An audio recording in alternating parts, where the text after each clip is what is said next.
12 bí mật tư duy kiếm tiền thầm lặng của người gốc Hoa tại Sài Gòn. Ngày xưa, trong một con hẻm nhỏ giữa lòng Sài Gòn, có một ông cụ người Hoa, dáng người gầy gò, tóc bạc nhưng mắt sáng như đèn pin mới thay pin. Ông cụ ấy không có fanpage, không biết chạy quảng cáo, chẳng bao giờ đi hội thảo dạy làm giàu.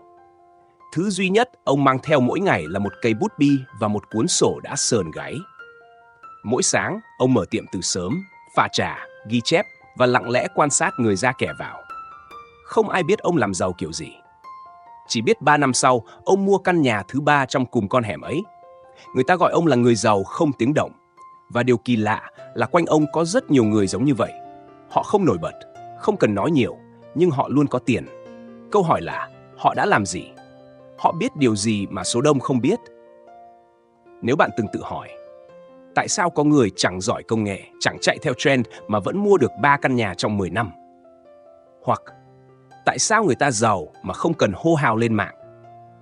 Thì video này chính là mảnh ghép bạn đang thiếu trong hành trình tài chính của mình. Hôm nay, chúng ta sẽ cùng nhau khám phá 12 nguyên lý vận hành tiền bạc thầm lặng, được chắt lọc từ tư duy của những thương nhân gốc Hoa đã sống và làm giàu qua 3 thế hệ. Không giáo điều, không thần kỳ, chỉ là những chiến lược sống còn mà họ âm thầm áp dụng mỗi ngày. Và nếu bạn ở lại đến cuối video, sẽ có một điều thú vị mà tôi dành riêng cho bạn. Một nguyên tắc ẩn chưa từng được viết ra giấy, nhưng có thể thay đổi cách bạn nhìn về tiền bạc mãi mãi. Nếu bạn thấy những điều mình sắp nói đáng để lan tỏa, đừng ngại thả một nút like, để lại bình luận suy nghĩ của bạn và nhấn đăng ký kênh Bẻ Khóa Tư Duy. Vì biết đâu đấy, video này chính là công cụ đầu tiên bạn dùng để mở ra một cánh cửa tài chính bền vững cho chính mình. 1. Tiền không chạy về nơi ồn ào, nghệ thuật vận hành trong im lặng. Bạn có từng gặp ai đó rất giàu mà không hề nổi bật? Không đi xe sang, không đăng ảnh nhà tiền tỷ, không phát biểu triết lý tài chính trên mạng xã hội. Người đó chỉ lặng lẽ mở cửa hàng mỗi ngày, uống ly cà phê nhỏ, nói chuyện bằng ánh mắt nhiều hơn bằng lời. Thế mà 10 năm sau, họ đã có 3 căn nhà, 2 cửa tiệm và một lô đất mà không ai hay biết. Nếu bạn chưa từng gặp, thì để tôi kể bạn nghe về ông Tư Cẩm. Ông Tư bán phụ tùng xe máy ở chợ Tân Thành, một khu chợ không xa lạ gì với dân sửa xe ở Sài Gòn. Tiệm ông nhỏ xíu, bảng hiệu cũ kỹ, không có đèn LED nhấp nháy, không livestream xả hàng. Ấy vậy mà ai trong nghề cũng biết, nếu cần món gì độc, khó kiếm, đúng size thì tới ông Tư. Ông không có fanpage, không chạy quảng cáo. Cái marketing duy nhất ông dùng là giao đúng đồ và không bao giờ bán hàng lỗi. Chỉ vậy, chỉ đúng như vậy. Mà sau 15 năm, ông đã mua 4 căn nhà, không vay nợ, không gọi vốn. Câu chuyện của ông Tư khiến tôi nghĩ đến một điều, tiền không chạy về nơi ồn ào, tiền tìm đến nơi đáng tin. Người gốc Hoa làm ăn nhiều đời đã hiểu một điều, phô trương không tạo ra giá trị, chỉ có chuẩn bị mới tạo ra bền vững. Họ không cần phải nói tôi giỏi, tôi uy tín, tôi chất lượng. Vì họ biết nếu bạn phải hét lên để người ta tin bạn, thì bạn chưa đáng để tin. Và trong thế giới tài chính hiện đại, nơi ai cũng muốn viral, muốn chiếm sóng, muốn trending, thì cách làm của họ giống như đi bộ giữa phố xe hơi. Chậm, thầm lặng, nhưng cực kỳ chắc chắn. Có người hỏi, vậy thì họ có thua thiệt không? Không truyền thông, không chạy quảng cáo, có cạnh tranh nổi không? Thú thật nhé, không những không thua mà họ còn ít bị tổn thương hơn. Hãy tưởng tượng bạn có một cửa hàng sống bằng sự ổn định, khách quen tới đều. Không phải khuyến mãi gấp gáp, không bị chi phối bởi lượt like, share, tương tác. Bạn sẽ tập trung hơn, bạn sẽ dành thời gian quan sát kỹ hơn, và bạn sẽ thấy rõ ai là khách hàng cần bạn, ai chỉ là người đi ngang. Sự thầm lặng trở thành tấm khiên bảo vệ, giúp họ tránh được những cú sốc của thị trường, tránh bị cuốn vào những cuộc đua không cần thiết. Tôi từng thấy một bạn trẻ mới mở tiệm cà phê. Ngày đầu tiên khai trương, bạn livestream 3 tiếng đồng hồ, có hơn 500 người xem. Nhưng 2 tháng sau, tiệm đóng cửa. Lý do? Mệt quá. Mình cứ phải tạo nội dung suốt ngày, không còn thời gian pha cà phê. Trong khi đó, ở ngay góc phố đối diện, một chú trung niên mở xe cà phê mang đi. Không livestream, không khuyến mãi. Nhưng sáng nào cũng thấy chú giao đều 20 ly cho một công ty gần đó. Chỉ vậy mà sống khỏe. Khác biệt không nằm ở độ nổi tiếng. Khác biệt nằm ở tần suất lặp lại của dòng tiền. Sự yên lặng không phải là yếu điểm. Nó là biểu hiện của người đã hiểu mình cần gì và khách của mình đang tìm gì. Và bạn biết không, trong thời đại này, khi ai cũng muốn nói thật to, thì người nào biết im lặng đúng lúc lại là người đáng chú ý nhất. Người ta gọi đó là nghệ thuật vận hành trong im lặng. Không lên báo, không viral, không làm màu, chỉ có đúng một điều: tiền luôn quay lại. Vậy, bài học ở đây là gì? Nếu bạn đang làm kinh doanh nhỏ hoặc muốn khởi nghiệp, đừng vội lo rằng mình không có content, không có ngân sách truyền thông. Hãy lo trước rằng bạn có giữ được uy tín không? Bạn có sẵn sàng giao hàng đúng hẹn, đúng chất lượng không? Bạn có quan sát được khách đang thật sự cần gì không? Khi bạn làm đúng, thị trường sẽ thì thầm giới thiệu bạn với nhau. Người gốc Hoa có câu, khách hàng cũ là nhà đầu tư vô hình. Bạn không cần kêu gọi vốn vì khách cũ sẽ quay lại, trả tiền đều đặn. Và nếu bạn đang sống giữa thời đại mạng xã hội, hãy nhớ, bạn có thể im lặng trên mạng nhưng cực kỳ có mặt đúng lúc ở đời thật. Bởi vì người ta không mua hàng vì bạn nổi tiếng, họ mua vì bạn đáng tin trong lúc họ đang dối. Vậy nếu im lặng là sức mạnh, thì điều gì là đòn bẩy? Làm sao để không cần vay nợ mà vẫn có thể mở rộng dần đều? Làm sao để khách hàng cũ không chỉ quay lại mà còn phụ thuộc vào bạn? Câu trả lời nằm ở một nguyên tắc rất lạ: không mượn tiền để làm giàu, mà để nắm quyền lực. Nghe hơi lạ tai đúng không? Nhưng đừng vội lướt. Phần tiếp theo sẽ kể bạn nghe câu chuyện về một người phụ nữ cho người ta nợ dài hạn, không lấy lãi nhưng chẳng ai dám bỏ cô ấy để đi chỗ khác. 2. Không mượn tiền để làm giàu, mượn để nắm quyền lực. Có một điều rất kỳ lạ là nhiều người càng vay nhiều lại càng mạnh. Còn có người chỉ mới nợ vài chục triệu đã run tay, mất ngủ, mặt tái xanh như tờ hóa đơn tiền điện. Sự khác biệt không nằm ở số tiền, mà nằm ở cách người ta hiểu bản chất của nợ. Bạn có thể dùng nợ như dây trói hoặc như dây cương. Trói mình hay điều khiển người khác là do bạn chọn. Tôi từng quen một người phụ nữ tên Nguyệt bán vật tư y tế ở Bình Tân. Tiệm của cô không lớn, chỉ vài chục mét vuông, chuyên cung cấp khẩu trang, găng tay, máy đo nhiệt độ cho các phòng khám khu vực xung quanh. Điều đặc biệt là khách hàng của cô thường không trả tiền ngay. Đúng vậy, cô cho nợ. Không tính lãi, không nhắc nhở gắt gao, không ghi vào bảng công nợ treo to tướng. Nhưng có một điều cô làm rất kỹ. Cô chọn rất rõ người được nợ. Chỉ có bác sĩ, phòng khám hoặc nhà thuốc lâu năm, những người đã mua từ cô trên 6 tháng và chưa bao giờ trễ hẹn. Và mỗi khi họ thiếu tiền mặt vì cuối tháng phải trả lương nhân viên, họ có thể nói: cô ơi, cho em khất 10 ngày. Cô không nói gì nhiều, chỉ gật nhẹ và ghi sổ tay. Bạn nghĩ cô yếu thế? Không hề. Vì chính những người nợ ấy mỗi lần cần thêm hàng lại chỉ nghĩ đến cô Nguyệt. Cô không cần chạy quảng cáo, cô không cần giảm giá, cô không cần phải chốt sale gấp. Vì một điều đơn giản, khách hàng đang nợ cô nhưng không phải nợ tiền, mà là nợ chữ tín. Chúng ta thường nghĩ không vay thì không lớn, nhưng ít ai nghĩ mượn không phải để mua cái mình muốn mà để giữ người mình cần. Người gốc Hoa hiểu điều này rất rõ. Họ không ngại mượn tiền, cũng chẳng ngại cho vay. Nhưng họ không bao giờ mượn để đánh cược số phận. Họ chỉ mượn khi đã biết chắc dòng tiền quay về từ đâu, đã nắm được nhịp thở của thị trường. Và quan trọng nhất, họ chỉ mượn để kiểm soát, không phải để chạy theo ảo vọng. Có người từng hỏi, ủa, cho nợ vậy không sợ mất à? Câu trả lời của cô Nguyệt khiến tôi nhớ mãi. Nợ thì phải chọn mặt. Mà người càng sống lâu trong nghề, càng sợ mất uy tín. Không lo. Và đúng vậy. Một phòng khám từng định mua hàng nơi khác vì giá rẻ hơn 5%, nhưng cuối cùng lại quay về. Vì ở đó bắt thanh toán trước. Còn ở đây, họ được tin tưởng trước khi có tiền. Thế nên bạn thấy rồi đó.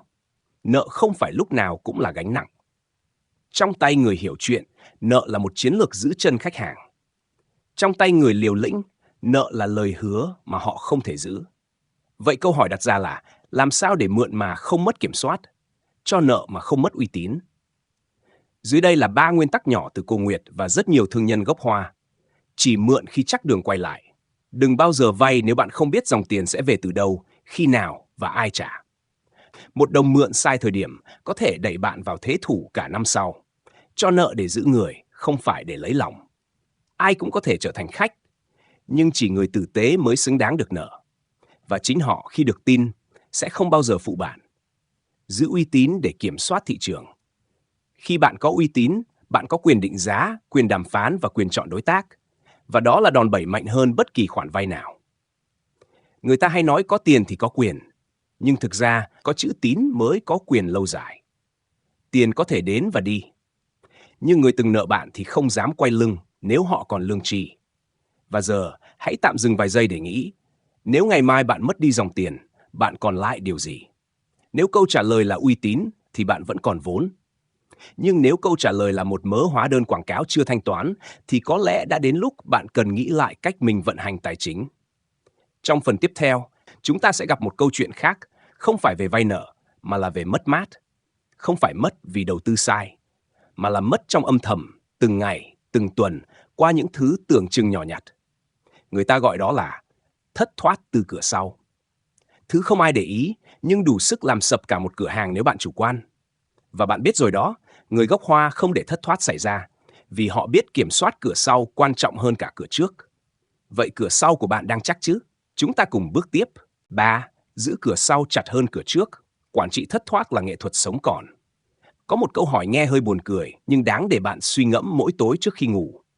Hôm nay, tôi mất bao nhiêu mà không biết? Không phải mất vì khách không mua, không phải mất vì hàng tồn, mà là mất vì cửa sau bị hở. Trong kinh doanh, cửa trước là nơi bạn đón khách, tính doanh thu, vui mừng khi thấy tiền về. Còn cửa sau là nơi tiền âm thầm rò rỉ mà bạn không để ý. Đó có thể là một nhân viên làm việc lơ mơ để mất đơn hàng, một khoản chi nhỏ lặp đi lặp lại mà bạn chẳng kiểm tra, một khay đồ lỗi để quên khiến khách bực bội rồi không quay lại. Và khi bạn cộng dồn lại, cái cửa sau bé xíu ấy có thể thổi bay cả phần lời bạn hì hục kiếm suốt tháng. Tôi từng chứng kiến một câu chuyện như vậy, và nó bắt đầu từ một cục sạc điện thoại. Anh Hùng, chủ một cửa hàng điện thoại cũ ở quận 10. Doanh thu ổn định, lời cũng khá. Mỗi tháng bán được hơn 100 chiếc máy, kèm phụ kiện. Thế mà suốt 6 tháng, anh vẫn thấy tiền không tăng, hàng thì thiếu, mà chẳng biết vì sao. Cho đến một ngày, khi kiểm kho kỹ, anh phát hiện mỗi tuần biến mất khoảng 4 đến 5 cục sạc và tai nghe. Tổng thiệt hại nhẹ nhàng, hơn 25 triệu. Tất nhiên, không ai nhận, không có camera khu vực đó, không bằng chứng.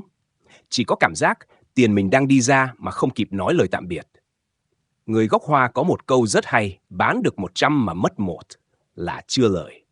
Nhưng mất 1 mà không biết mình mất ở đâu thì đó là cái dở nhất. Với họ, quản lý thất thoát không phải là kiểm kê, mà là tư duy phòng thủ tài chính. Họ luôn đặt câu hỏi tiền đang đi đâu trước khi hỏi tiền đang đến bao nhiêu. Và cũng nhờ thế họ sống sót được qua bao thời kỳ khủng hoảng mà không đổ vỡ. Vậy, nếu bạn đang kinh doanh, nhỏ hay lớn, thì sau đây là vài thứ bạn cần kiểm tra lại ngay hôm nay. Chi phí âm thầm. Có đang trả tiền cho những thứ không dùng? Ví dụ, một phần mềm bạn không đụng đến suốt 3 tháng, hay gói Internet tốc độ cao nhưng cửa hàng lúc nào cũng chỉ mở file Excel. Hàng hao hụt. Có sản phẩm nào thường xuyên mất mát? Có góc nào trong kho mà không ai muốn vào? Vì biết vào đó là dễ quên kiểm tra. Nhân sự không sát nhịp. Người giữ quầy có đang vừa bán hàng vừa xem YouTube không? Một khách vào tiệm, có ai chủ động chào không? Rò rỉ từ lòng người. Có khách nào từng khó chịu mà bạn chưa hỏi lại vì sao? Có đơn hàng nào bị trả lại mà bạn gạt qua cho xong? Một trong những bài học lớn nhất từ thương nhân gốc Hoa là tiền mất là chuyện thường, nhưng tiền mất mà không biết thì là sai lầm chết người. Và để tránh sai lầm đó, họ luôn có một nguyên tắc, cửa sau phải chắc hơn cửa trước. Vì sao? Vì cửa trước ai cũng nhìn, khách hàng nhìn, nhân viên nhìn, cả xã hội nhìn. Nhưng chỉ người chủ thật sự tỉnh táo mới biết nhìn vào cửa sau, nơi không có spotlight, không có tiếng vỗ tay, nhưng lại quyết định 50% sự sống còn. Có lần tôi hỏi một ông chủ tiệm thuốc Bắc lâu năm. Chú bán thuốc mấy chục năm, có bao giờ chú nghĩ tới việc mở thêm chi nhánh không? Ông chỉ cười, rót chén trà và nói, mở nhiều làm gì, khi cửa sau còn gì. Giao hàng đúng 3 thang mà nhân viên đưa 2 thang rưỡi là khách không quay lại. Lúc đó mở 10 tiệm cũng vậy thôi. Tôi nghe xong chỉ biết gật đầu. Nhiều người xây nhà cao 5 tầng nhưng móng vẫn để dở dang. Vậy bài học hôm nay là gì? Nếu bạn đang cố gắng kiếm thêm khách, chạy quảng cáo, làm content, hãy dừng lại một chút, quay lại nhìn phía sau. Có gì đang rò rỉ khỏi túi bạn? Có gì bạn từng bỏ qua vì nhỏ thôi mà? Có góc nào trong tiệm khiến bạn ngại kiểm tra? Hãy nhớ, bạn không cần bán nhiều hơn để giàu, bạn chỉ cần mất ít hơn mà vẫn đều đặn. Và giờ, ta đến một câu hỏi thú vị hơn. Vậy sau khi bịt hết các lỗ giỏ, làm sao để khiến dòng tiền chảy nhanh hơn? Chỉ có một cách, đừng giữ vốn đứng yên. Hãy để nó xoay vòng. Nghe có vẻ đơn giản, nhưng đằng sau là cả một tư duy cực kỳ khác biệt giữa người thường và người gốc Hoa. Vì vậy, ở phần tiếp theo, bạn sẽ được nghe câu chuyện về một người lãi không nhiều nhưng quay vốn 5 lần mỗi tháng và sống khỏe hơn tiệm kế bên gấp 10 lần. Từ đây, chúng ta bước sang tư duy mới. 4. Đừng hỏi lời bao nhiêu, hãy hỏi quay vốn bao nhiêu vòng. Trong một buổi sáng đẹp trời ở chợ Bình Tây, tôi gặp anh Bảy, người mà dân buôn trong khu này vẫn gọi vui là ông thần xoay tiền. Anh không mặc đồ hiệu, không nói chuyện cao siêu về tài chính, chỉ là chủ một sạp bán dụng cụ nhà bếp, xoong, nồi, vá, rổ inox kiểu truyền thống. Vậy mà trong giới buôn nhỏ, ai cũng nể. Tôi hỏi anh bán mấy cái này, lời chắc cũng không nhiều phải không? Anh Bảy cười, lời ít mà nhanh, 1 tháng xoay 5 vòng, còn hơn ông bạn kế bên lời gấp đôi mà 3 tháng mới quay được 1 vòng. Tôi giật mình, và cũng từ đó tôi hiểu một bài học quan trọng. Giàu không nằm ở biên lợi nhuận, giàu nằm ở tốc độ quay vốn. Trong đầu nhiều người, làm ăn là phải lời nhiều, bán cái gì lời cao thì bán, mua cái gì rẻ mà bán được giá thì ôm hàng. Nhưng người gốc Hoa lại nghĩ khác, không cần lời cao, chỉ cần xoay đều. Vì một đồng vốn nằm yên là một đồng vốn đang ngủ quên.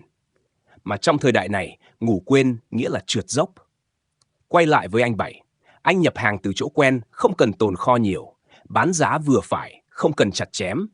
Cứ 5 đến 7 ngày là nhập lại, tiền về nhanh, hàng đi đều, không để vốn kẹt trong đống nồi chưa bán.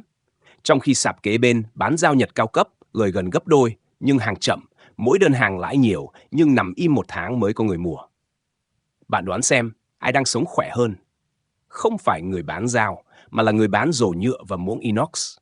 Người gốc Hoa có câu, vốn là máu. Máu không chảy là chết. Đó là lý do họ không quá yêu hàng hóa. Thứ gì không quay được vòng, họ đẩy đi liền. Không ôm hàng, không mơ giá tăng, không ngồi chờ thị trường tốt lên. Họ chọn xoay vốn nhanh, ăn chắc mặc bền. Có lần, tôi hỏi một người chú người Hoa, sao chú không nhập nhiều hơn để lời lớn hơn? Chú chỉ lắc đầu và nói nhẹ, nhập nhiều thì vốn nằm đó, mà vốn nằm là giống như bỏ gạo vô nồi mà không bật bếp. Tôi nghe xong, im lặng. Một câu nói bình dân mà như đánh vào đầu. Vậy, bài học dành cho bạn là gì? Nếu bạn đang kinh doanh, đừng vội mừng vì mỗi sản phẩm lời nhiều. Hãy nhìn vào, bao lâu thì một đồng vốn quay trở lại túi bạn. Bạn có thể lời 100.000 mỗi món, nhưng bán 1 lần mỗi tháng. Hoặc lời chỉ 20.000, nhưng bán được 10 lần mỗi tuần. Cái nào tốt hơn? Câu trả lời rất rõ, nếu bạn nhìn bằng tư duy dòng tiền thay vì cảm xúc chiến thắng nhất thời. Đây là lý do vì sao người gốc Hoa rất ít khi ôm hàng. Họ không giữ hàng vì hàng đẹp quá tiếc bán. Họ không đợi giá tăng vì nghe nói tháng sau lên. Họ không mua vì món này hot trên mạng. Họ mua vì biết mình có thể xoay vốn được bao nhiêu vòng, trong bao lâu, với mức độ rủi ro thấp nhất. Và một điều thú vị là, họ luôn có sẵn kế hoạch cho vốn quay chậm. Nếu món nào xoay chậm, thì họ đổi vị trí trưng bày. Nếu đổi vị trí không hiệu quả, thì họ đổi kênh bán. Nếu vẫn chậm, họ bán lỗ nhẹ để thu hồi vốn về trước khi bị chết vốn thật sự. Với họ, mất một phần lãi không quan trọng bằng việc giữ cho tiền không nằm lại quá lâu ở một chỗ. Cũng giống như trong y học, máu lưu thông là sống, máu tắc nghẽn là nguy. Tài chính cá nhân hay tài chính doanh nghiệp nhỏ cũng y như vậy. Không quan trọng bạn có bao nhiêu vốn. Quan trọng là vốn đó có đang chảy không? Giờ bạn thử tự hỏi mình, tiền trong túi bạn đã xoay được mấy vòng trong 3 tháng qua?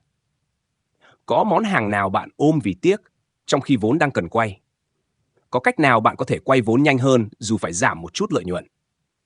Nếu bạn trả lời được 3 câu này, thì bạn đang dần nghĩ như một thương nhân thực thụ, không còn là người bán lẻ theo bản năng nữa. Và đây là phần hay nhất.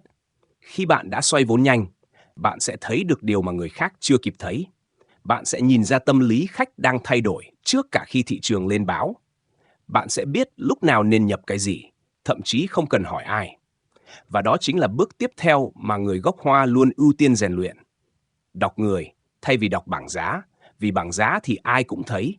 Nhưng chỉ người quan sát kỹ mới nhìn ra tín hiệu tâm lý đang đổi màu. Vậy, phần tiếp theo tôi sẽ kể bạn nghe chuyện của một cô bán hải sản, chỉ nhờ quan sát áo khoác của khách mà biết khi nào nên đổi thực đơn.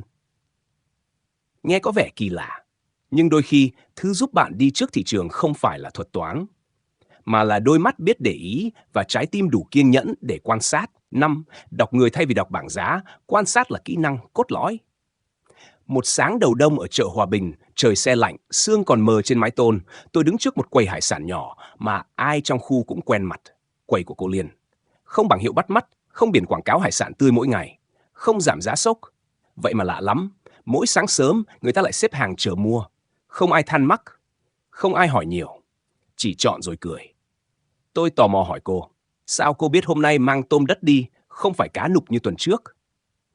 Cô mỉm cười, nhấc nón lá lên, chỉ vào một bà khách đang đứng gần đó.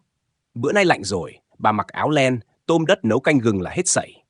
Trời mà còn lạnh thêm 2 độ nữa là tôi mang mực khô và củ cải trắng. Bán kèm luôn bếp than mini. Tôi nghe xong đứng hình, vì trong đầu tôi lúc đó vẫn còn loanh quanh mấy từ như dữ liệu khách hàng, insight thị trường, AI dự đoán xu hướng. Còn cô Liên, chỉ cần nhìn một ánh mắt, một chiếc áo, một động tác xoắn tay áo của khách là cô biết nên bán gì, giá bao nhiêu và bán tới lúc nào thì dừng.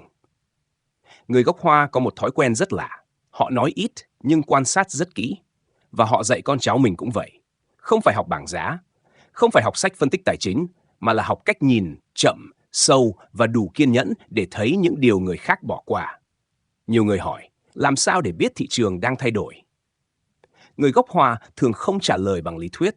Họ sẽ chỉ bạn đi bộ quanh chợ một vòng, nhìn khách đang mang gì trên tay, đi nhanh hay đi chậm, trả tiền mặt hay quẹt thẻ, mua nhiều loại hàng hay chỉ mua một món. Chỉ cần quan sát như vậy, bạn đã thấy những tín hiệu cực kỳ quan trọng. Mùa đã đổi, tâm lý đang chuyển, thói quen tiêu tiền đang thay đổi. Một người từng nói, nếu bạn không học cách nhìn người, bạn sẽ mãi chỉ là người bán hàng. Còn nếu bạn nhìn thấu tâm lý, bạn sẽ trở thành người điều khiển dòng tiền.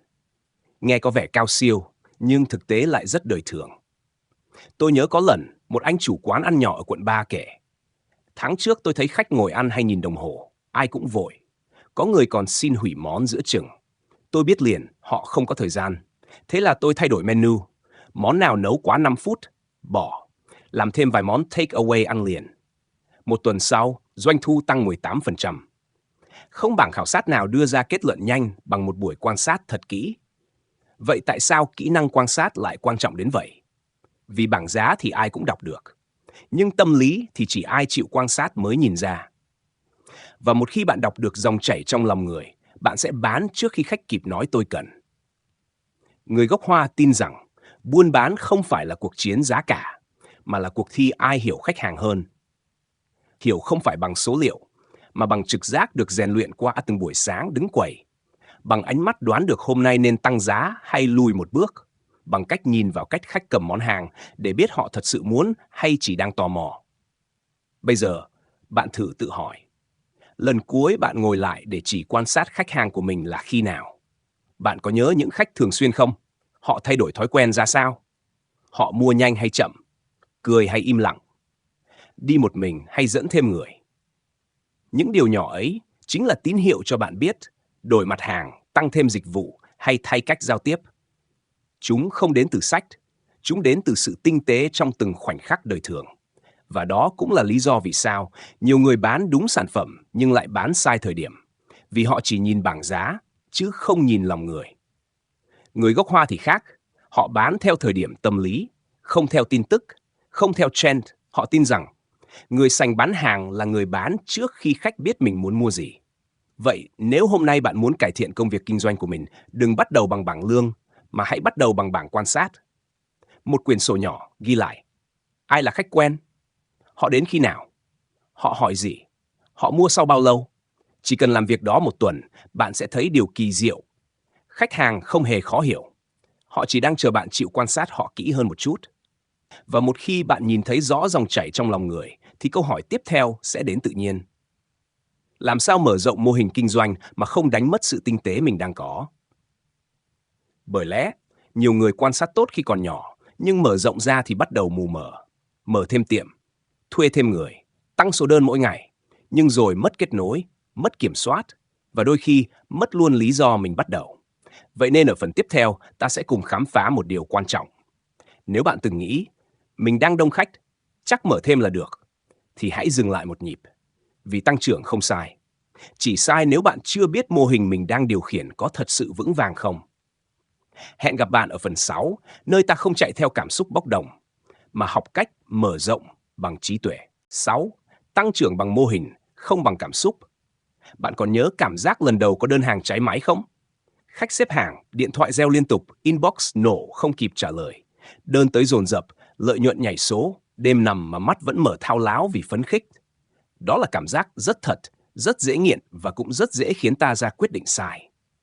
Tôi từng quen một anh bạn tên Hoàng, bán giày sneaker online. Sau 4 tháng nỗ lực, cuối cùng cũng có một cú bùng nổ. Video TikTok lên trend, đơn hàng tăng gấp 6 lần. Từ 10 đơn một ngày, vọt lên 70 đơn.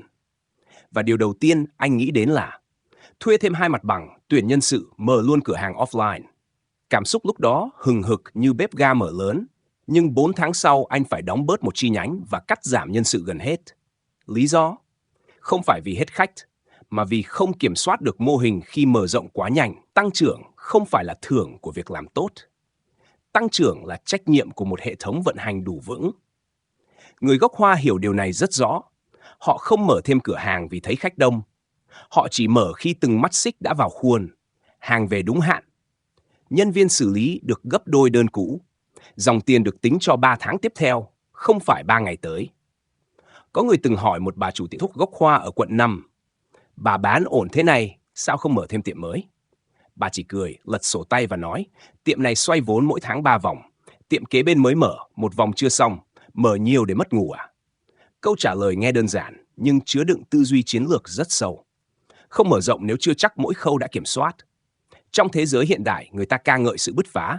Think big, go hard or go home, scale or die. Nhưng người gốc Hoa thì khác. Họ chọn control or collapse. Không kiểm soát được thì không mở rộng. Không giữ được chất lượng thì giữ nguyên quy mô. Không hiểu được khách mới thì chăm cho khách cũ tốt hơn. Vì sao? Vì họ biết mỗi lần tăng quy mô là một lần tăng rủi ro. Bạn không còn trực tiếp làm nữa. Bạn không còn thấy từng đơn hàng nữa. Bạn không còn nhớ tên từng khách nữa. Mà khi mất sự tinh tế ấy, bạn đang dần rời xa lý do ban đầu khiến khách hàng chọn bạn. Tôi biết một chị chủ quán bún bò. Mỗi ngày bán tầm 100 tô, rất đều. Khách quen rất nhiều. Người ta nói, chị nên mở thêm chi nhánh vì quá tải rồi. Chị chỉ lắc đầu. Khách thích vì tôi nấu và tôi bưng. Mở thêm thì người khác làm.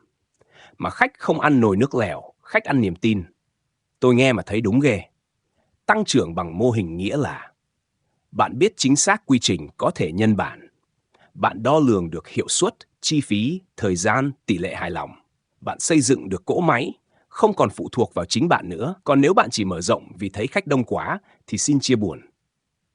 Bạn đang chạy theo cảm xúc, không phải chiến lược. Và điều nguy hiểm là cảm xúc không có lỗi. Nhưng nếu không kiểm soát được cảm xúc, bạn sẽ nhân bản cả những vấn đề chưa giải quyết. Nếu bạn còn thất thoát ở tiệm đầu, thì tiệm thứ hai sẽ thất thoát gấp đôi. Nếu bạn chưa quản lý được nhân sự ở quy mô nhỏ, thì mở rộng ra sẽ mệt gấp 3. Nếu bạn chưa làm rõ mô hình lời bao nhiêu, thì mở nhiều chỉ khiến lỗ nhanh hơn. Vậy bài học ở đây là gì? Trước khi nghĩ đến scale up, hãy tự hỏi. Mình đã scale down lỗi sai chưa? Mình có đo được hiệu quả từng bước không? Mình có nhân bản được mô hình mà không cần mình trực tiếp làm không? Nếu câu trả lời là chưa, thì đừng vội mở rộng. Hãy quay lại, chỉnh mô hình cho thật chặt. Vì bạn không cần làm lớn, bạn chỉ cần làm đúng rồi nhân bản cái đúng. Và giờ bạn có thể hỏi, nếu không thể mở rộng quy mô ngay thì làm sao để đảm bảo mình không chết khi thị trường thay đổi? Câu trả lời nằm ở một khái niệm rất đặc biệt mà người gốc Hoa luôn truyền lại cho con cái như một quy tắc sống còn. Phải có ít nhất một nghề ẩn để rút lui khi cần. Họ gọi đó là lối thoát trong bóng tối. Thứ không giúp bạn nổi bật, nhưng giúp bạn không bao giờ rơi vào cảnh trắng tay. Vậy trong phần tiếp theo, bạn sẽ được nghe một câu chuyện về một người từng làm nội thất, nhưng sống sót qua đại dịch nhờ bán khuôn bánh thủ công. Không phải vì giỏi xoay sở, mà vì đã chuẩn bị nghề ẩn từ rất sớm. 7. Nghề chính và nghề ẩn không chỉ để kiếm tiền, mà để sống sót. Có một câu hỏi mà người gốc Hoa thường dạy con mình ngay từ nhỏ, nghe có vẻ không truyền cảm hứng như sách self-help, nhưng cực kỳ thực tế. Nếu ngày mai tiệm chính cháy, con còn làm được gì để sống không? Không phải để dọa, không phải để bi quan, mà là để dạy cách chuẩn bị, không phải chỉ để giàu mà để không chết đói. Bạn còn nhớ mùa dịch không? Nhiều cửa hàng đóng cửa, chuỗi lớn vỡ nợ. Những người từng làm ăn rất trúng mánh, bỗng chốc ngồi bó gối vì tất cả nghề chính đều đóng băng. Nhưng giữa đó vẫn có những người xoay được. không phải vì giỏi hơn, mà vì họ có nghề ẩn. Tôi từng biết một anh tên Thức làm nghề nội thất. Trước dịch, thu nhập đều, có xưởng, có thợ, khách đặt hàng liên tục. Nhưng rồi đại dịch ập tới, công trình dừng, xưởng đóng, khách hủy. Tưởng đâu gục ngã. Nhưng không, vì anh Thức có một thói quen kỳ lạ từ nhỏ.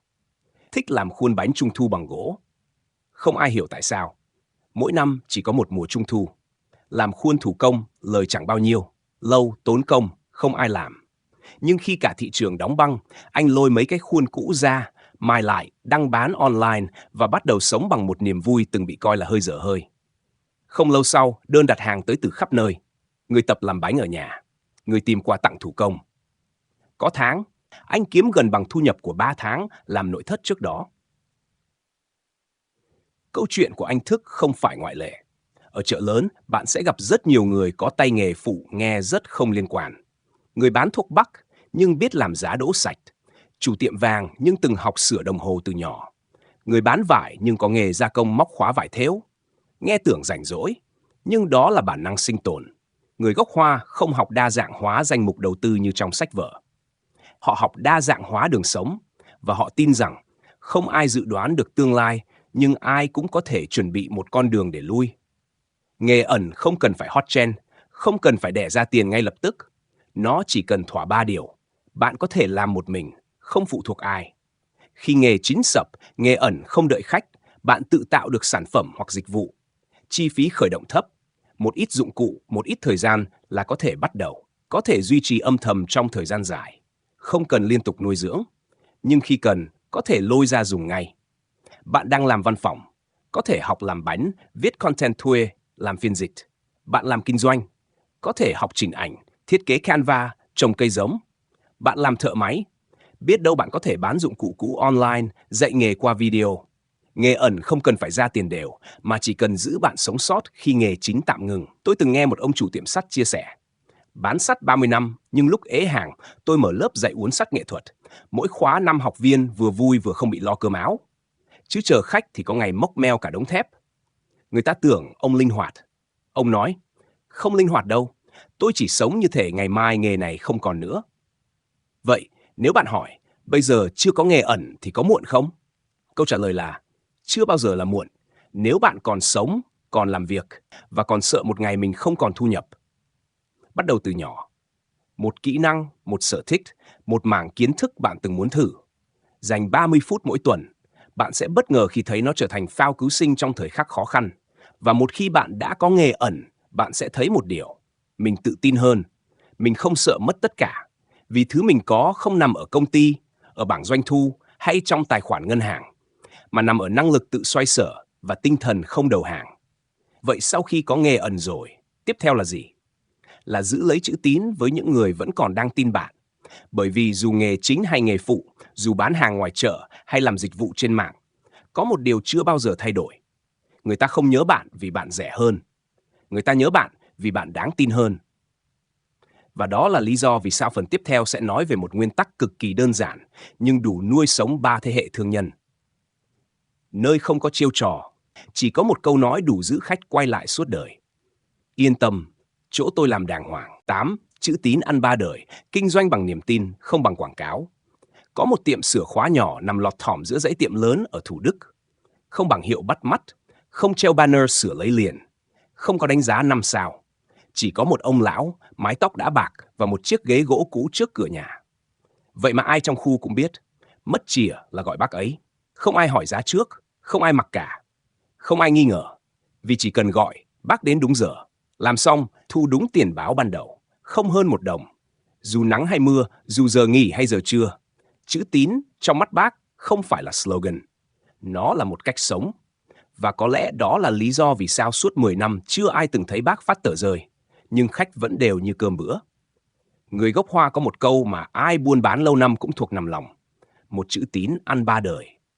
Nghe có vẻ hơi cường điệu. Nhưng thử nghĩ kỹ mà xem, nếu bạn làm khách hàng cảm thấy được tin tưởng, họ sẽ quay lại. Và nếu họ quay lại đủ nhiều, họ sẽ dẫn người thân quay lại. Và nếu con của họ sau này cũng quay lại, thì xin chúc mừng, bạn đã ăn được 3 đời. Không quảng cáo nào làm được chuyện đó, chỉ có chữ tín. Tôi từng biết một chú bán gạo gần nhà. Không treo bảng gạo sạch, gạo hữu cơ, Gạo quê. Chú chỉ nói, gạo nhà tôi ăn không ngon thì mang trả. Khách hỏi có bảo hành không? Chú cười, không cần bảo hành. Tôi bảo đảm bằng mặt mũi tôi ở đây 20 năm. Và đúng là gạo của chú không rẻ nhất, nhưng khách không ai bỏ. Vì người ta mua gạo, nhưng ăn niềm tin. Bạn có thể chạy quảng cáo để có 10 khách mới. Nhưng bạn chỉ cần mất chữ tín một lần là đủ mất 20 khách cũ mãi mãi. Vì sao? Vì niềm tin mất đi không phát tiếng động. Khách không nói, không phàn nàn, không để lại bình luận xấu, họ chỉ im lặng quay lưng. Còn giữ được khách quay lại hay không nằm ở chiến dịch marketing, mà nằm ở cách bạn giải quyết sự cố, cách bạn phản hồi lời phàn nàn, cách bạn giữ lời dù chuyện nhỏ. Người gốc Hoa làm ăn lâu năm hiểu rằng khách không cần biết bạn là ai, họ chỉ cần nhớ khi cần bạn là người đầu tiên họ nghĩ đến. Và để làm được điều đó, bạn không cần tài năng, chỉ cần giữ lời. Có lần tôi mua đồ ở một tiệm vải. Cô chủ nói sẽ giao hàng trước 12 giờ trưa. 11 giờ 55, tôi chưa thấy đâu. Cũng không gọi gì cả vì nghĩ, chắc trễ tí thôi. 12 giờ 01, cô gọi. Em xin lỗi, hàng đang tới. Em biết trễ rồi, nên tặng thêm 1 mét vải làm quà. Tụi em sai. Tôi cười, không giận chút nào. Vì thật ra, không phải ai cũng đúng giờ. Nhưng rất ít người chịu nhận lỗi sớm như vậy. Và từ đó về sau, tôi chỉ mua vải ở tiệm đó. Người gốc Hoa thường kín tiếng, không khoe doanh thu, không khoe nhà xe. Nhưng nếu bạn vô tình hỏi ai đó trong khu chợ, ai bán hàng đáng tin nhất, họ sẽ không trả lời bằng quảng cáo. Họ sẽ chỉ tay và nói, chỗ đó không bao giờ lừa ai. Và bạn biết không, câu giới thiệu đó mạnh hơn mọi chiến dịch quảng bá. Vậy nên nếu hôm nay bạn chưa có ngân sách làm thương hiệu, chưa có kênh TikTok triệu view, chưa có website lung linh thì cũng không sao. Hãy bắt đầu từ cách giữ lời, giao đúng hẹn, gọi điện lại đúng lúc. Đừng báo một giá rồi thu giá khác. Đừng hứa giao hôm nay nếu bạn chưa chắc. Và nếu có sai, xin lỗi sớm hơn là biện minh muộn. Vì người ta không ghét bạn vì bạn sai. Người ta chỉ quay lưng khi bạn giả vờ như chưa từng sai. Chữ tín không cần PR. Nó lan qua lời kể, nó sống trong ký ức người mua. Và nó chính là nền móng âm thầm giữ doanh nghiệp của bạn qua mùa bão. Và nếu bạn hỏi làm sao để giữ chữ tín khi thị trường cứ đổi khách thì khó tính hơn. Thì câu trả lời có thể làm bạn ngạc nhiên, hãy giữ bí mật, vì niềm tin không cần bạn kể quá nhiều. Càng kín đáo, khách càng thấy an tâm, càng ít người biết bạn kiếm được bao nhiêu, bạn càng giữ được giá trị bền lâu. Và đó cũng là bí mật tiếp theo người gốc Hoa ít khi nói ra, giữ bí mật là một loại tài sản. Vì vậy, trong phần tiếp theo, tôi sẽ kể cho bạn nghe một câu chuyện rất đặc biệt. Một cặp vợ chồng bán hạt giống, không ai biết họ nhập hàng ở đâu, không ai biết lợi nhuận họ bao nhiêu, nhưng ai cũng mua vì họ luôn giao đủ, đúng và không bà hòa. 9. Giữ bí mật là một loại tài sản. Có một kiểu người rất lạ, họ không nói nhiều, không khoe gì cả. Nhưng cứ mỗi lần thị trường rung lắc, đơn hàng sụt giảm thì họ vẫn bình thản. Không livestream xả hàng, không kêu trời than đất, không update status động viên bản thân. Nhưng 6 tháng sau, bạn phát hiện họ vừa mua thêm một căn nhà nữa. Người gốc Hoa gọi đó là nghệ thuật giấu mình trong kinh doanh, và họ sống theo kiểu đó suốt nhiều đời. Một trong những nguyên tắc then chốt của họ là giữ bí mật là giữ tài sản. Càng ít người biết bạn kiếm tiền thế nào, tiền sẽ càng ở lại lâu hơn. Tôi từng gặp một cặp vợ chồng bán hạt giống ở Gò Vấp. Gian hàng bé xíu, chỉ vừa kê đủ một cái kệ gỗ. Không bảng hiệu, không mã QR thanh toán, không website. Tôi hỏi, chú lấy hạt giống từ đâu vậy? Hàng lúc nào cũng tươi, trồng lên đều. Chú chỉ cười, gói gọn trong một câu, con trồng được là được rồi. Biết nguồn rồi, mai mốt con qua đó mua, chú sống sao? Thế là tôi im, và cũng không hỏi nữa. Chưa bao giờ tôi thấy họ đăng một tấm hình nào về kho hàng. Không báo sắp hết hàng, không thông báo sẽ tăng giá. Chỉ có một thứ luôn giữ nguyên, đơn giao đủ, hạt nảy mầm. Và khách quay lại. Với người gốc Hoa, bí mật trong kinh doanh không phải để che giấu, mà là để duy trì lợi thế cạnh tranh vô hình. Nếu ai cũng biết bạn mua ở đâu, bán giá bao nhiêu, lời thế nào, làm ra sao thì chuyện gì xảy ra? Một người bắt trước, rồi 2 người, rồi 3 người bán giá thấp hơn bạn. Và bạn sẽ rơi vào một trận chiến không cần thiết chỉ vì nói quá nhiều. Bí mật là một dạng đòn bẩy im lặng. Không ai thấy, nhưng nâng cả doanh nghiệp của bạn đứng vững giữa thị trường. Trong khi nhiều người đang mải xây thương hiệu cá nhân, chia sẻ mọi thứ từ công thức thành công đến lộ trình mua nhà, thì người gốc Hoa chọn một hướng ngược lại. Làm âm thầm và để kết quả nói chuyện. Họ không cần bạn biết họ giỏi. Họ chỉ cần người cần mua hàng nhớ đến họ đầu tiên. Cũng như ông chủ tiệm sửa máy may ở quận 6, suốt 20 năm chưa từng in tờ rơi. Hỏi ông tại sao không quảng bá. Ông đáp tỉnh queo. Tiệm tôi nhỏ, làm chậm nhưng chắc. Quảng bá nhiều, khách đông quá tôi sửa không kịp. Nghe thì tưởng đùa. Nhưng thật ra, đó là một dạng quản trị rủi ro cực kỳ thông minh. Trong thời đại này, người ta dễ bị cuốn vào cơn sốt phải kể hết, phải chia sẻ để xây lòng tin. Nhưng lòng tin thật sự với khách hàng lại đến từ cảm giác yên tâm trong im lặng. Bạn không cần phải cho họ biết mình đang làm gì, miễn là mỗi lần họ đặt hàng, họ nhận lại được thứ họ mong muốn. Và nếu điều đó lặp đi lặp lại đủ lâu, bạn sẽ không cần chạy quảng cáo nữa. Vì khách sẽ là người làm marketing giùm bạn, theo cách tinh tế nhất, dỉ tai. Thế nên, nếu bạn đang kinh doanh mà cảm thấy sao ai cũng hỏi áp vốn mình, giá vốn mình, sao người ta hay xin công thức, sao thấy mình càng chia sẻ thì càng bị cạnh tranh nhiều hơn, thì có lẽ đã đến lúc bạn nên giữ lại một chút cho riêng mình. Không cần nói dối, chỉ cần không nói hết. Giống như cách người gốc Hoa vẫn dạy con cháu, tiền không thích chỗ ồn ào, bí mật giữ lâu, lợi thế giữ vững. Và rồi, một ngày nào đó, khi bạn gặp biến động, mất khách, thị trường đổi chiều, chính những điều bạn không chia sẻ công khai sẽ là lý do giúp bạn xoay được thế cờ. Bởi vì càng ít người hiểu cách bạn vận hành, thì càng ít người biết điểm yếu của bạn. Và càng ít người biết bạn lời bao nhiêu, thì bạn càng dễ giữ giá và định vị theo cách mình muốn. Tuy nhiên, giữ bí mật cũng đòi hỏi một điều kiện khác đi kèm. Bạn phải biết giữ bình tĩnh. Bí mật mà không kiểm soát được cảm xúc thì cũng dễ bị lộ hàng. Nhiều người lúc bình tĩnh thì kín như bưng, nhưng chỉ cần thị trường xuống một nhịp là vội vàng chạy chương trình tung hết chiêu, lộ hết bài. Người gốc Hoa thì không. Họ có thể nghỉ bán cả tuần nếu tâm lý không ổn. Họ có thể bỏ một deal lớn nếu thấy người đối diện nói chuyện vội vã. Vì họ hiểu rằng, tâm bất an thì vốn cũng sẽ đi lạc. Mình không giữ được mình thì giữ gì được tiền. 10. Không đi đường thẳng, tư duy hình rồng trong chiến lược tài chính. Bạn có bao giờ để ý, rồng, một trong những biểu tượng linh thiêng nhất phương Đông, chưa từng bay theo đường thẳng. Rồng không lao thẳng lên trời. Rồng uốn mình, lượn qua mây mù, cuộn chặt thân, giấu móng vuốt, và chỉ xuất hiện khi thời điểm đã chín muồi. Người gốc Hoa gọi đó là tư duy hình rồng trong làm ăn, không đánh trực diện, không khoe thế mạnh, không theo đám đông. Mà âm thầm quan sát, uốn mình đúng lúc và trỗi dậy khi mọi người còn đang ngủ quên trên niềm tin sai lầm. Tôi từng gặp một ông chủ vựa trái cây ở Long An. Giữa lúc người người đổ xô, đầu tư, đất mặt tiền, ông lặng lẽ đi coi đất ruộng vùng trũng.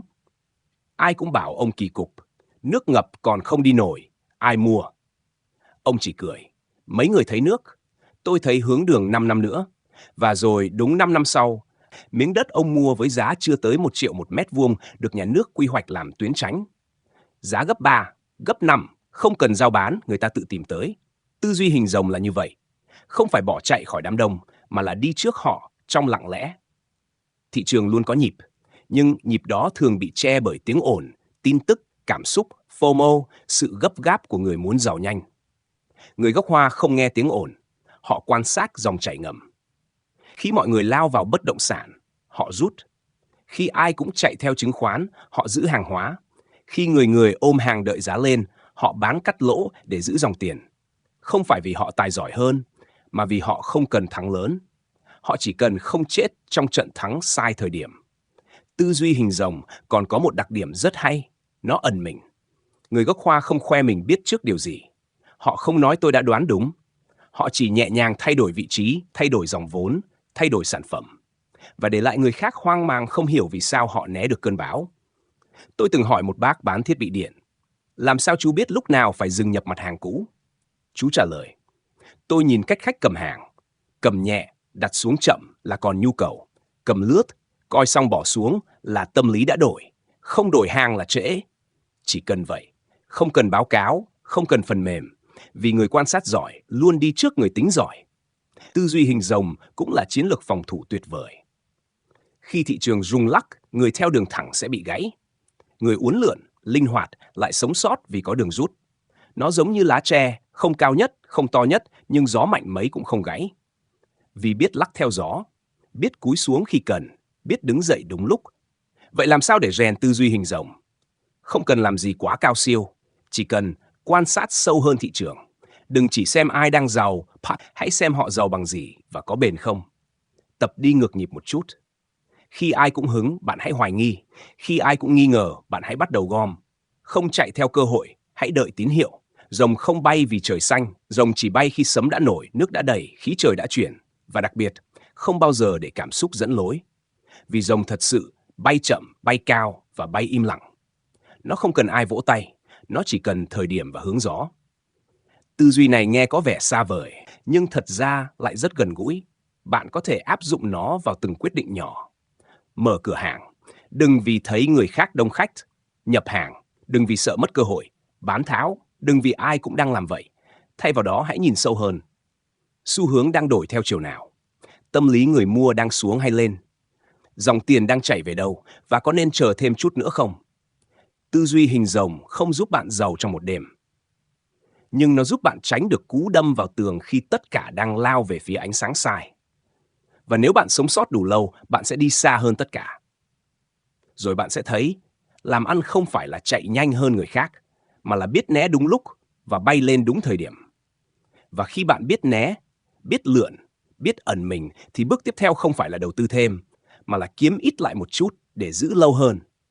Vì có những người không bứt tốc, nhưng vẫn giàu hơn vì không bao giờ rơi vào bẫy bành trướng.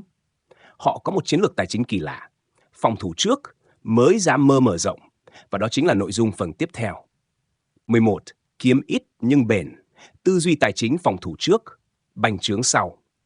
Nếu bạn từng nghĩ phải kiếm thật nhiều mới mong thoát nghèo, thì người gốc Hoa sẽ trả lời bạn bằng một cái lắc đầu rất nhẹ và một câu nói tưởng chừng mâu thuẫn.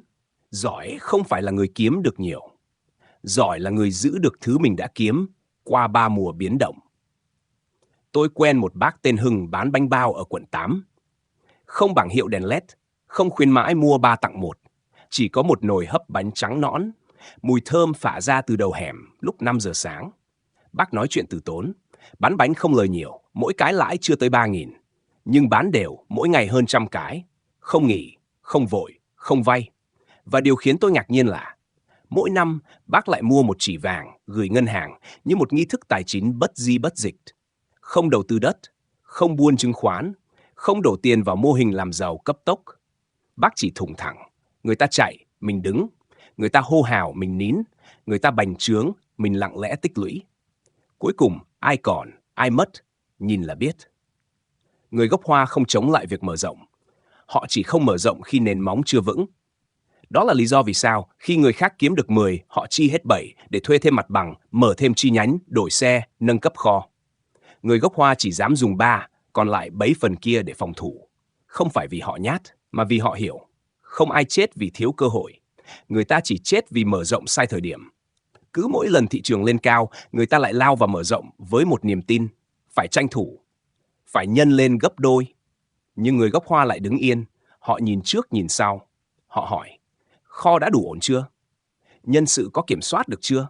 Khách có trung thành chưa? Mình có thể sống được nếu 3 tháng tới không có đơn không? Nếu còn lấn cấn một câu nào, họ chưa mở. Tư duy phòng thủ này không hấp dẫn với đám đông. Vì nó không nhanh, không hào nhoáng, không có gì để khoe trên mạng. Nhưng nó tạo ra sức đề kháng tài chính mà bất kỳ ai làm ăn lâu năm đều cần. Giống như cơ thể, không phải cứ uống thuốc bổ là khỏe. Phải có sức đề kháng tự nhiên để khi bão thị trường kéo tới, mình không ngã. Người gốc Hoa luôn giữ một quỹ gọi là quỹ sống sót. Tức là kể cả khi tiệm không có khách trong 6 tháng, họ vẫn duy trì được vận hành. Không phải nhờ vay, không phải nhờ hên, mà nhờ dành ra từ lúc còn đang lời. Tôi từng hỏi một cô chủ tiệm thuốc bắc, cô bán tốt vậy sao không mở thêm chi nhánh ở bên kia đường? Cô trả lời gọn lọn, tiệm này chưa chắc đã sống qua năm sau, mở thêm làm gì? Khi nào dòng tiền đều như mạch máu, nhân viên tự vận hành như cơ bắp, lúc đó mới tính chuyện nhân bản. Nghe tưởng cứng, nhưng càng nghĩ càng đúng. Có những người mở một tiệm trong 10 năm vẫn sống khỏe. Có người mở 5 tiệm trong 3 năm rồi mất trắng trong một quý. Khác biệt không nằm ở số lượng điểm bán mà nằm ở tư duy phòng thủ. Mỗi lần định mở rộng, người gốc Hoa không hỏi, tôi có kiếm được không? Họ hỏi, tôi có chịu nổi nếu mất không? Nếu câu trả lời là chưa, họ ngồi yên. Vậy bạn cần làm gì để sống theo tư duy này?